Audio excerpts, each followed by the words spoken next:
Selanjutnya adalah Bapak Bapak Dr. Prih Sarnianto, MSc Apoteker. Beliau adalah Ketua Bidang JKN Pengurus Pusat Ikatan Apoteker Indonesia atau IAI.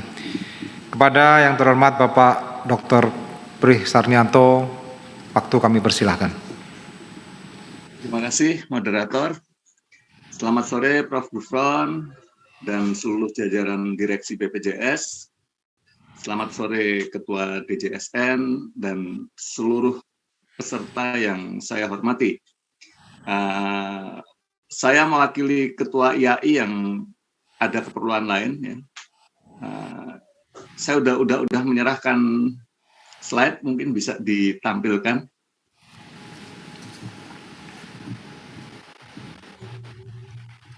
Baik, Pak. Oke, ini slide-nya. Di halaman judul aja udah salah. Lanjut. Terus, ini outline-nya ya, saya akan memberikan 4 hal ya. Yang pertama adalah tentang peran strategis produk farmasi. Produk farmasi dan bahan obat habis pakai itu bisa dikatakan produk yang paling strategis dalam pelayanan kesehatan. Hampir boleh dibilang semua moda terapi itu menggunakan obat. Ya. Surgery itu menggunakan anestesi, menggunakan antibiotik, radio terapi misalnya itu masih menggunakan antimual dan sebagainya. Tapi kalau kemoterapi atau farmakoterapi belum tentu menggunakan moda terapi lain. Jadi obat merupakan produk yang sentral dan mungkin karena itu biaya obat sulit untuk diturunkan lebih jauh. Ya. Sekarang ini sekitar 30% rata-rata biaya obat pada pelayanan kesehatan. Dan itu pun sudah ditekan dengan sangat dengan sistem e-katalog ya. 30% itu kalau mau ditekan lagi itu hasilnya justru akan merugikan semuanya ya. Saya yakin 30% itu bukan karena obat sekarang mahal, tapi lebih karena komponen yang lain murah sehingga secara proporsi tinggi ya. Nanti akan saya tunjukkan ada beberapa hasil penelitian. Lanjut. Slide. Ini hasil penelitian yang saya lakukan dengan TNP2K. Kita membedah tentang e-katalog. Ya. Di situ kita melihat bahwa obat-obat yang diserap oleh JKN melalui e-purchasing itu hanya sekitar 10% dari penjualan obat total. Ya, hanya sekitar 10%. Tapi dampaknya luar biasa. Ya. Nanti akan kelihatan harga obat itu turun sampai 70% dari nilai 2013 dibanding 2017. Nah, ini e-katalog kita tahu dibangun dengan susah payah. Ya. Di situ caranya adalah semua obat yang punya NIE, punya nomor izin edar, boleh untuk ditawarkan ke JKN, kemudian yang harga terendah akan menjadi pemenang. Sehingga ada banyak industri farmasi papan bawah yang sebelum JKN itu bukan industri farmasi. Mereka menawarkan dengan harga yang luar biasa rendah. Itu harganya menurut industri farmasi lain di bawah harga produksi. Jadi kalau istilah bisnisnya itu mereka melakukan yang namanya predatory pricing. Dan ini dilarang dalam persaingan usaha. Dalam keadaan seperti itu, karena harganya ditekan sangat rendah, akibatnya komitmen industri farmasi untuk mensuplai obat itu juga rendah. Dan karena komitmen industri farmasi untuk mensuplai obat rendah, vaskes akhirnya juga di ujungnya malas beli, terutama vaskes-vaskes swasta yang ketika membeli mereka tergantung uang yang masuk. Kalau vaskes negeri biasanya ada dari pemerintah di awal tahun mereka bisa memesan dalam jumlah banyak. Sehingga kita bisa melihat di data yang di pojok itu, ya, yang paling kiri itu adalah pemesanan item obat yang kurang dari 30% RKO. Jadi kalau dijanjikan RKO-nya 100, ternyata yang dipesan melalui e-purchasing itu nggak sampai 30. Data menunjukkan bahwa dari tahun 2016 sampai 2018,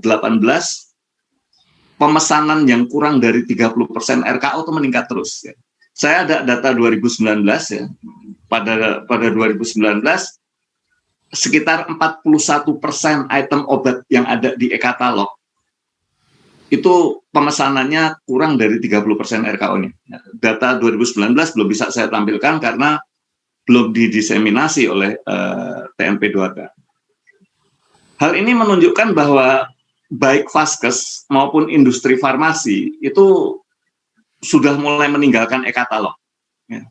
Dan ini sebuah hal yang ironis. Ini korban pertama dari sistem harga yang terlalu rendah. Nanti kita akan melihat akibat berikutnya. Slide. Oke, ini data ini menunjukkan ketika pertama kali diterapkan JKN, ya, begitu JKN diterapkan pada 2014 dan itu dibandingkan dengan tahun sebelumnya pada kuartal yang sama, di paling kiri itu adalah diapotik. Ya. Kita melihat diapotik pertumbuhan penjualan obat negatif. Ya. Kalau di rumah sakit, pertumbuhan pemberian obat meningkat dan di toko obat agak turun. Kenapa di apotek negatif? Karena obat diberikan gratis, sehingga orang tidak perlu membeli lagi ke apotek. Ya. JKN adalah cara yang paling efektif untuk membunuh bisnis apotek. Kita mengatakan seperti itu. Nanti dalam jangka yang nggak kelewat panjang, kalau tren ini berlangsung, kita nggak akan kenal lagi yang namanya apotek, mungkin. Di rumah sakit,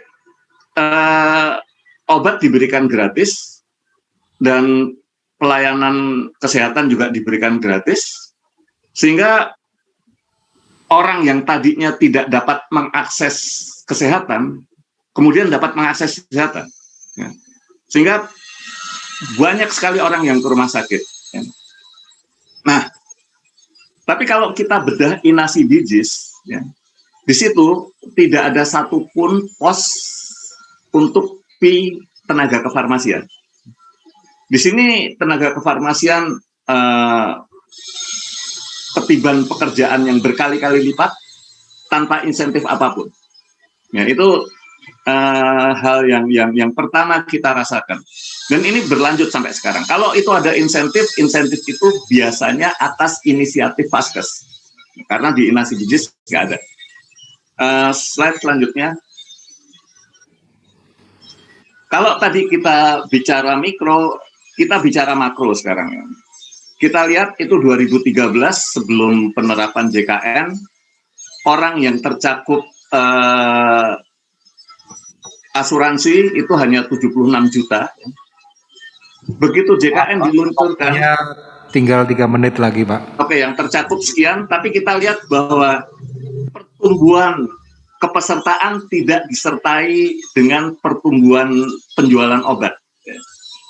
Ini karena dua hal. Yang pertama adalah obat itu harganya turun sampai 70% rata-rata. Yang kedua, kita menduga persepannya substandar itu. Ya. Jadi yang biasa diberikan karena ini harus gratis, obat jadi biaya itu dikurangi. Lanjut. Nah, hal yang kemudian jadi pertanyaan, kalau obat itu harganya dipaksa demikian rendah, apakah kualitasnya akan sama? Ya. Lanjut. Kita tahu bahwa yang namanya pengusaha itu kalau ada peluang menjual, mereka akan berusaha mengupayakan. Ya. Karena itu industri farmasi akan membeli bahan baku yang termurah, termasuk material untuk pengemasan yang termurah. Akibatnya obat substandar. Ya. Penelitian yang dilakukan oleh mahasiswa saya menunjukkan bahwa antibiotik yang dari obat JKN itu memiliki aktivitas antimikrobial yang lebih rendah daripada obat generik yang non pemenang JKN, lebih rendah daripada branded generik, lebih rendah daripada originator. Penelitian yang lain menunjukkan bahwa pasien tifus yang diberi antibiotik yang sama, yang satu pasien BPJS dikasih obat JKN, yang satu pasien mandiri dikasih branded generik, length of stay-nya lebih panjang secara signifikan yang pasien BPJS. Padahal kalau pasien mandiri membayar, Vaskes maunya mereka yang lebih panjang karena dapat duit. Hal seperti ini nggak diperhitungkan karena Vaskes berusaha membeli yang termurah. Padahal harusnya yang dipikirkan adalah membeli yang paling cost efektif, yang memberikan total biaya termurah. Nah, untuk itu, untuk bisa memilih obat yang terbaik, ya farmasis sebaiknya dilibatkan untuk memilih, ya. Karena kalau hanya harga termurah nggak bisa. Slide selanjutnya. Ini adalah skema yang dibuat oleh Elizabeth Pitani yang meneliti di beberapa negara, di Turki, di Rumania, di China, di Indonesia, yang menunjukkan kalau harga obat itu ditekan sangat murah, pertama obat akan substandar. Kedua, menyebabkan ketersediaan kurang karena komitmen akan kecil. Dan ini membuka pintu pada obat-obat yang lebih substandar lagi untuk masuk. Ya.